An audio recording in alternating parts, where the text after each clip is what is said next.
We will talk about some probability questions. Before starting the questions, let's talk about some terms. Two events, A and B, are independent events if the fact that A occurs does not affect the probability of B occurring. I mean, if one of the event does not affect the other event, we call this kind of events are independent events. For example, throwing a die and flipping a coin. So to see a number 5 on any face of the die and to have a tail on a coin, between them there is no relation. So seeing something on a die doesn't affect to see a tail or head. So these kind of events are called independent events. And we have multiplication rule 1. When two events are independent, the probability of both occurring both at the same time is PA and B, PA times PB, probability of A times probability of B. So something is occurring at the same time, we use AND. Even you can see this notation. It's same, P and B. Now the example, a coin is flip, and a die is rolled. Find the probability of getting a hat on the coin and a 4 on the die. So when we talk about these two actions, these two events, having a hat on the coin, seeing a number 4 on a die, these are two different events. They do not affect to each other. So we can say that probability of event 1 or just event A or just to see hat, I can say H. Probability of the event to see hat on the coin and to see the number 4, okay, on a die. Since these are independent events and we have the multiplication rule for the independent events, it is equal to probability of to see hat times probability of to see number 4. So what is the probability of to see hat? So you know that for the coin there are two possibilities. We have head or tail. So for that reason we have just one head, 1 out of 2, 1 over 2, times probability of to see number 4. For a die, you know that all the alternatives when we roll, so it could be number 1 on the face, which we are holding, which we are looking, or number 2, number 3, and so on.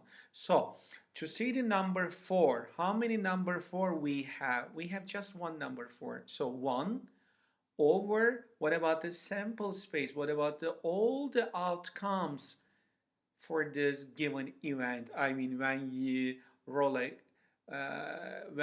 a die, how many possibilities, how many outcomes you can see? It is 1, 2, 3, 4, 5, 6. And then result will be 1 over 2 times 1 over 6, which is 1 over 12, and it is 0 point something. By using calculator, we can say. Now I'm passing this. Now, an urn contains 3 red, 2 blue, and 5 white balls. So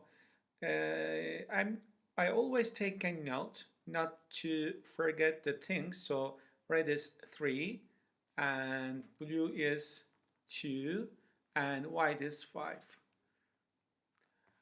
A ball is selected and it is colored not. It's colored not. Then it is replaced. So when it is replaced, what it means, for example, in the urn there are 5, 2, 3, there are 10 balls. When I pick one of them, when I select one of them, when I take a note of its color, and when I put it back, it means that the number of balls in the urn still it's 10. It's not decreasing. A second ball is selected and its color noted. Find the probability of each of these.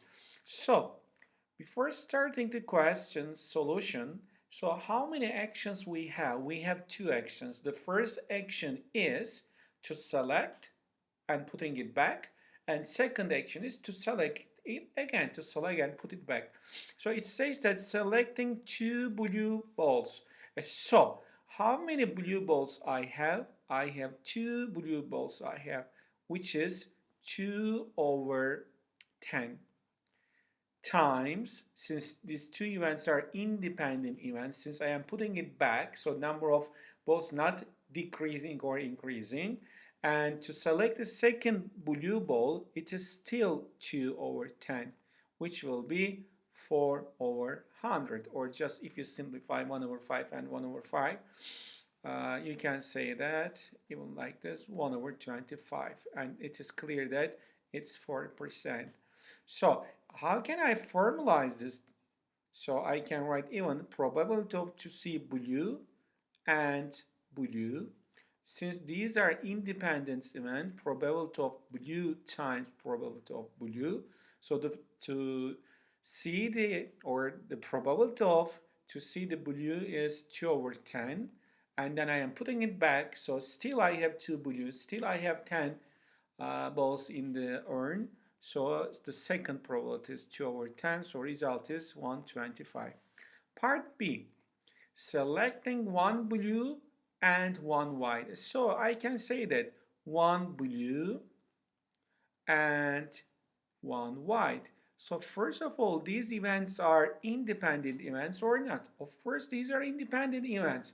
Since when I choose the blue, I am taking a note and I am putting it back. So number of outcomes not changing, number of balls are not changing.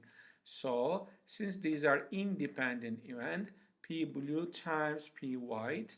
So this is equal to how many blues I have? I have 2 blues out of 10 times how many white I have? I have 5 white, so 5 over 10. So this result, 5 times 2, 10, 10 over 10, 10. So it is 1 over 10, which is 10%. Now, part C, selecting one red ball and one blue ball. So it's same probability of red and blue. So these are independent events. There is no relation between them. They do not affect them. So the probabilities are not being influenced, being changed any of the events. So these are independent events. So it will be probability of red times probability of blue. So probability of red, how many red I have? I have 3 out of 10 times how many blue I have? 2 out of 10. So it will be 3 to 6 over 100. So 6%. That's it. It's not difficult, guys. Now, another question. Approximately 9% of a men have a type of color blindness that prevents them from the distinguishing between red and green. So the problem is 9%. If 3 men are selected at randomly, find the probability that all of them will have this type of red-green color blindness. So it's simple. So probability of selecting the first man and having the problem, probability of the second man having the same problem, and probability of choosing the third one who has the same problem. And so these are all independent events. I mean, when we pick randomly one of the guy who has a problem, when I pick the second one, so there is no relation. I mean, I can't say that since the first guy had a problem, so for that reason second must have or second mustn't have. No, there is no relation between them. These are independent things. For that reason, I can say that probability of M1 times probability of M2, probability of M3. M1 means I'm a man who has this illness, who has this sickness. So this is given 9%. 9% means 0.09 times 0.09 times 0.09, and then by using the calculator we can find the result. That's it. Okay, now we have dependent events. So when the outcome or occurrence of the first event affects the outcome or the occurrence of the second event in such a way that probability is changed, the events are said to be dependent events. Okay, this is the like opposite of the first one. In the first one, they were not in a relation between the things. They didn't affect each other, but here they affect each other. So for this case, we have a multiplication rule 2.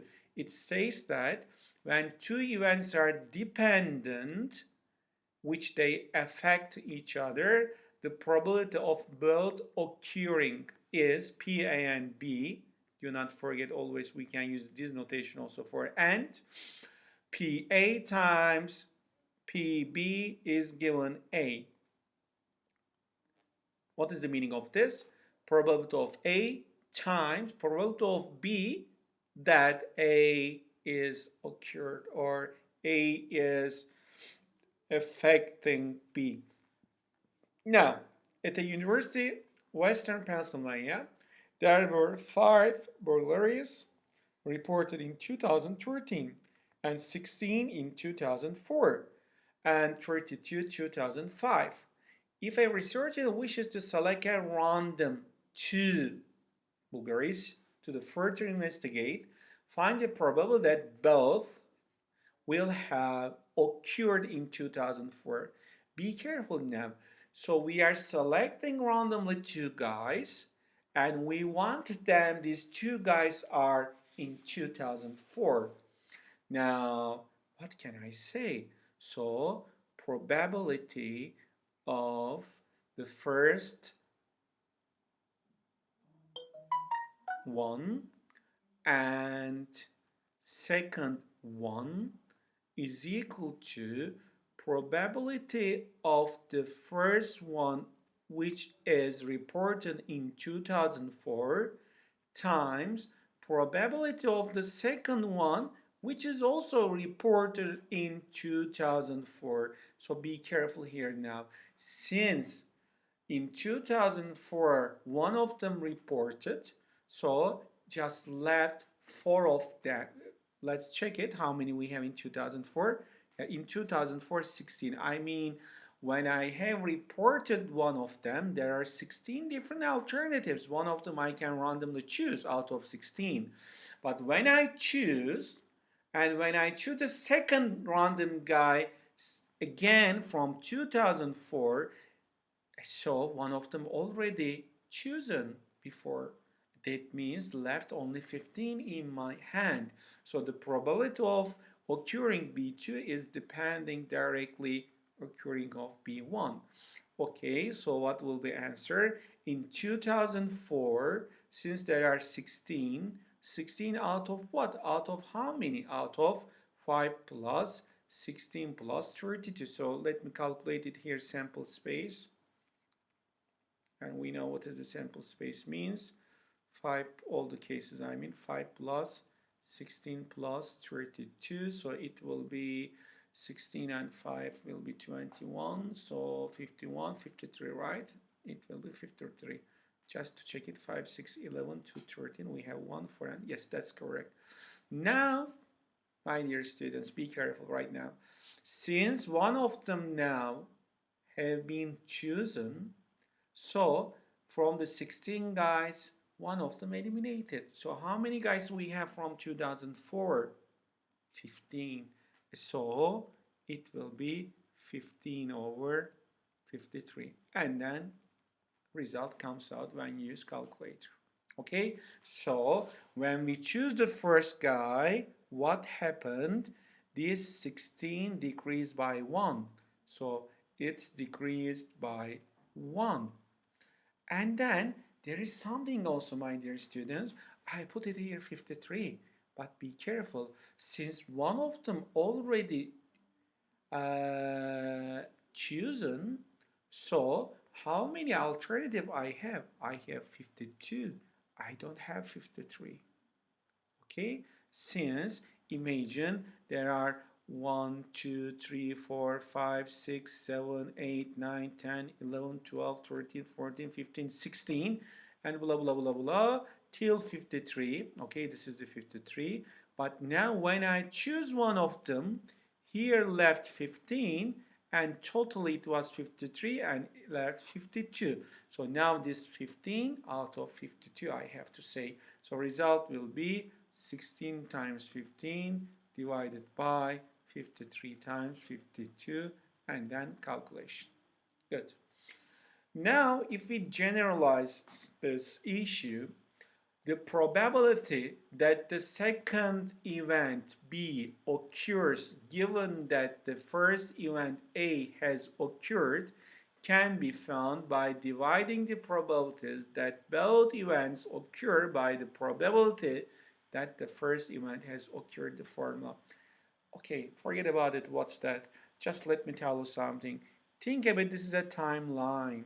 Okay, it's a timeline. Now, there have been two events. First event is this, and second event is this. And first event directly affecting the second event, or second event is being affected by the first event. So, for example, for this formula here, probability of B, given that A has been occurred, so A is the first event and B is the second event. So in the timeline, A has been occurred before the event B. So if I want to change the formula something like that, if probability of A is given that B has been occurred, so this B directly comes to denominator, and then probability of B and A, we say. Here you know, A directly comes to the denominator. This notation means and. This notation means, okay? So let's see example. A recent survey asked 100 people if they thought women in the armed forces should be permitted to participate in a combat. The results of the surveys are shown. Okay, my dear students, first of all, whenever you have a table, some question may give you just this part also, just this part, okay? So your first job must be to find the sum vertically, like 32 plus 8 is 40, 18 plus 42 is 60, and horizontally 32 plus 18 50, and 8 plus 42 50. And always this total in horizontal, I mean 40 plus 60 is 100, and vertically 50 plus 50 also 100. I'm from this side and this side, you should get the same total. Otherwise, you had a mistake in arithmetic. When you add, you did a mistake. Okay, let's come back to our question. It says that find these probabilities. Okay, the respondent answered yes, given that respondent was a female. My dear students, do not forget, whenever you read, you see given that, it's a conditional probability. It is in the form of P, probability of something, vertical bar and something. And given that after this keyword, responded was female, we put it always here, in the second place here. The meaning is it is occurring firstly. Now the respond answer yes, so we put the yes here. So one more time, given that, and then what you see, it will be in the second position. And then what is the formula? The formula is this. Take this one down and then say it, probability of f and y. So when I look at the table, so probability of female and says yes. So female and says yes. at the same time. Where is it? Female is here, saying yes is here, so their intersection, it will be number 8. So 8 out of what? 8 out of 100. Why? Since I am choosing randomly, selecting randomly, so how many people are there here? How many soldiers are there in this survey? There are 100. So from 100, randomly I am choosing 8 of them. Okay? I mean, when I choose one of them to be a female and to say yes, 8 different alternatives. What about probability of female? To be a female. So how many females we have? So when we look at here, let me clean this. How many females we have in this table? Look at now, males 50, females 8 plus 42, which is 50. There are 50 females. So I will write 50 over 100 out of 100. So if I organize this, 8 over 100 times 100 over 50, simplify, result is 8 over 50. If you expand this by 2, multiplication by 2 denominator and numerator, it will be 16 over 100, which is 16%, okay? Or as a decimal, 0.16, whatever you want, how you wish. Now, part B says that the respondent was a male given that respondent answered no. So probability, vertical bar, after given that answer is no. So put it no. And here to be a male. So male and no. So the formula, take this one down, Pn, and put it up Pn and M. So it's a says no and it's a male. So male is here.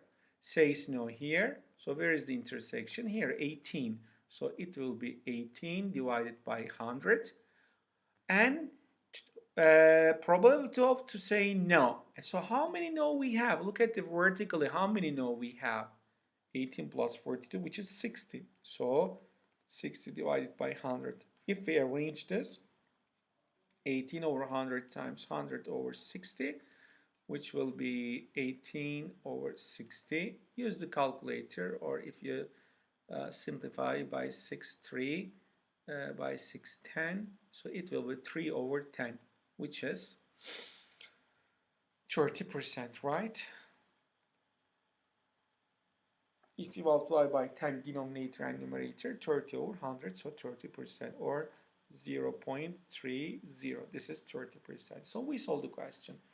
Now, a box contains black chips and white chips. So there are 2 chips, black and white.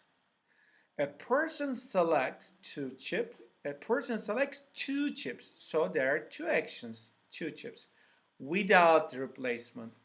So I am selecting, I am not putting it back. If the probability of selecting a black chip and a white chip, so let me write probability of black and white, it is equal to 15 over 16. This is given. 15 over 56, sorry, 15 over 56. And then the probability of selecting a black chip on the first row is 3/8. So that means probability of black is 3 over 8, first row, given. And find the probability of selecting the white chip on the second row. So probability of white on second row. Given that, here wait, it says given that. Let me write like this, probability, vertical bar, parenthesis. After given that, I will put it here. The first chip selected was a black, so this is black. So what is my question? Before the given that, second one is white. So white, given that black has been occurred before. So this is directly formula. Take the black down, probability of black, and probability of black and white. That's it. Read the question. It says probability of black and white given a 15 over 56 given. Divided by probability of black, which is it occurs before the white. So this is the first action, this is the second action. So it says probability of black 3 over 8 in the first row, in the first action, 3 over 8. And then calculation 15 over 56, reciprocal will be 8 over 3. And then 8 and 56, I think 7. So 15 over 21, and then 0 point dot dot dot. We can calculate. Okay, that's it. It's so simple. Yeah, that's the end of the video. But by the way, let me calculate 15 over 21. 15 divided by 21, it is equal to 0.714. So 0.7 I can say. Let me come back. 0.7. 0.7. Okay. Thank you and good luck. I hope you understood. If there's any problem, you can make a comment on the video.